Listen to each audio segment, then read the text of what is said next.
Hey YouTube, I'm back again. It's me, MugenLord, and I hope you guys enjoyed the last discussion that we had, which is Street Fighter Cross Tekken and this DLC. Well, today I want to talk about NetherRealm's game in DC Comics with their Injustice Gods Amongst Us fighting game, and I must say that I'm impressed with the game, and I want to talk to you guys about it, and I want to know what you guys think about the game so far from what they've shown. Starting with, the gameplay mechanics. Now, for those of you who don't know, NetherRealm Games, the people who brought you the Mortal Kombat franchise, Boon and the rest of the crew, had a few months ago posted up a trailer of their DC fighting game. Because if you guys don't know, Warner Brothers, which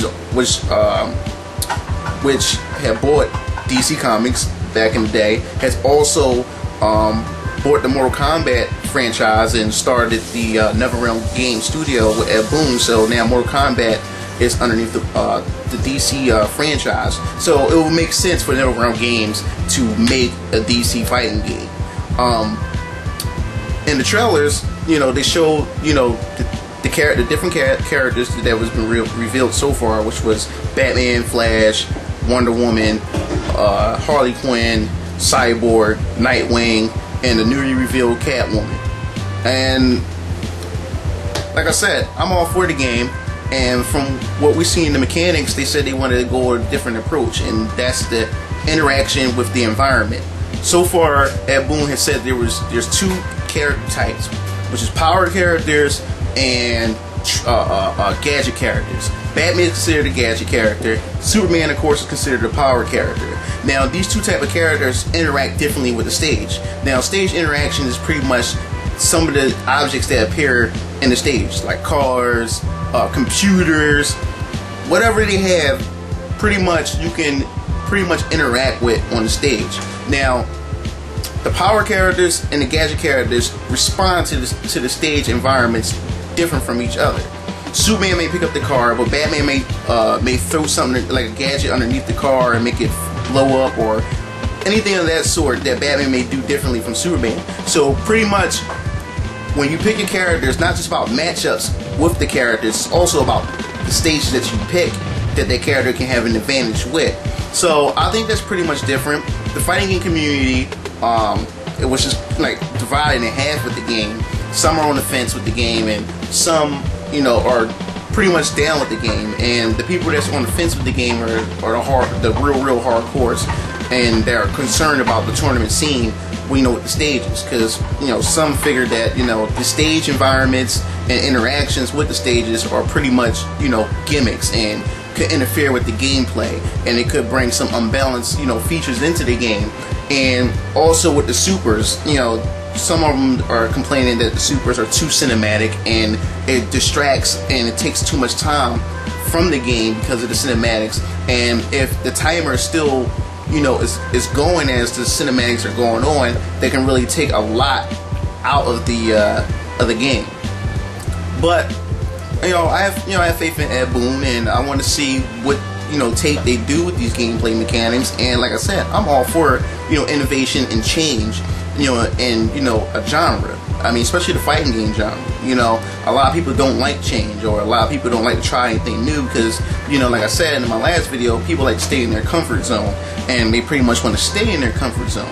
But like I said, I'm all, for change. I like to see where they go with the interaction with the backgrounds and with the rest of the stages, especially when some of the stages got like different layers. You could knock, like in the Batcave, you can knock them through the computer system. In the computer system, they hit the wall, go back and forth, and they actually hit the basement area of the Batcave, and you smack and slam the Bat boat, and then you find the bottom level of the Batcave, and then you can knock them back on the elevator, and they be going back and forth, and take them back to the top floor. So it's pretty interesting, what you can do, with the different stage interactions.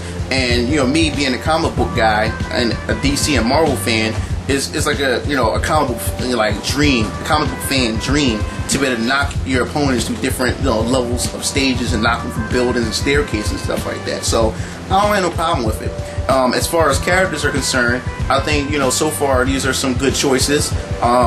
Nightwing, which, you know, Nightwing haven't really seen like an actual video game, had like a really video game debut, like, I mean, fighting game debut, my fault, fighting game debut. So seeing Nightwing in there and his playstyle is pretty neat, and Cyborg.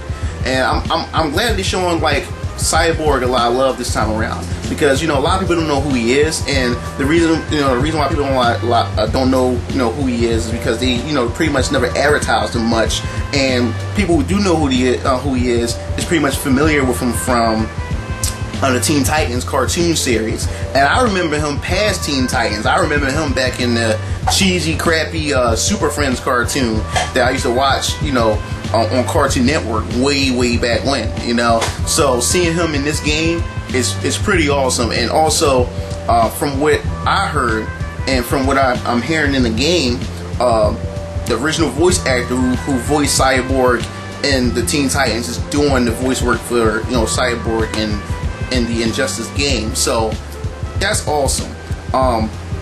Characters I'm hoping to see during the course of the rest of the year to see revealed. I'll hope to see some Green Lantern. I like to give him a try if he be revealed as a character. A lot of people may disagree, but I like to see what Aquaman could do, because, you know, DC Comics have rebooted, you know, pretty much the comic book franchise with the New 52 universe. So I like to see what they do with Aquaman. I like to see Red Hood, Bane, Darkseid, Hawk Girl, the Huntress, who else? What's her name? Mockingbird? No, Mockingbird's from Marvel. Yeah, Black Canary, and I like to see Green Arrow. There's a lot of characters I like to see, and I like to see Deathstroke again. But there's a lot of characters I like to see in this game, and I really hope they take advantage, you know, by putting some unfamiliar characters in this game to get more people familiar and, you know, with these characters. They want to promote these comic books or promote movies or upcoming cartoons and stuff. So I like to see what they do with it. I like to know what you guys think about this Injustice game, and, you know, and what cast of characters would you like to see appear in this game.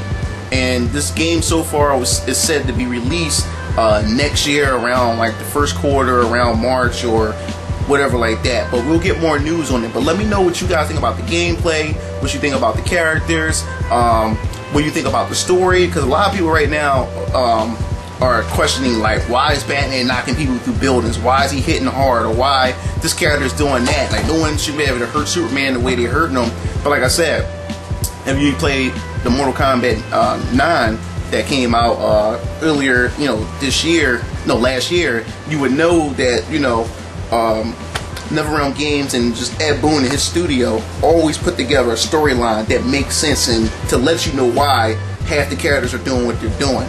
And even in MK versus DC, they had a pretty good storyline for a cross-up game. Most crossover games don't really have a storyline. It's just a bunch of characters fighting each other and that's it. But they put together a story that made sense. And even in MK9, they had a story mode that made sense. So they wouldn't do anything different with this. I mean, they're going to make a story mode that will make sense and to allow you to see why and what happened and why some of these, you know, non-powered DC characters are doing some of the, you know, things that some of the power characters are doing. So I have faith in Ed Boon to see what they would do and how they want to approach this game in the story mode and the rest of the mechanics.